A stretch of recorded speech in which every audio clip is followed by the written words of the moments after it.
gabdhaha Soomaaliyeed aan waxaan aaminsanahay gabdhaha dunida ugu qaalisan inay kamid yihiin warkaana si fiican loo fahmo way kulay aniga nin islaam baa iga dhigtay yani waxaan uga dan leeyahay waxaan u baahnaa ma reeriyada iga kaafiday anna idinku marideen muxaadareeya salaan qaali abaan u diraya gabdhaha Soomaaliyeed meel walba adduunka ka joogaan maxaa yeelay gabdhaha Soomaaliyeed qiimo iyo sharaf bay leeyihiin wallahi wiilasha iyo gabdhaha ka jecelahay run haddaan ii sheego waayo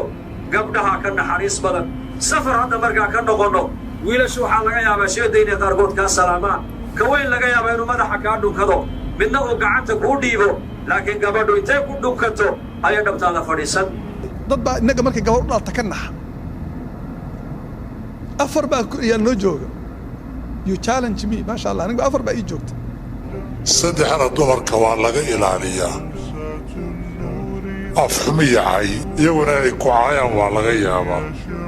laakiin gabadha inaad caydo waa laga ilaaliyaa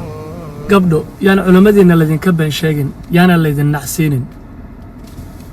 dhammaantiin waa idin jecelnahay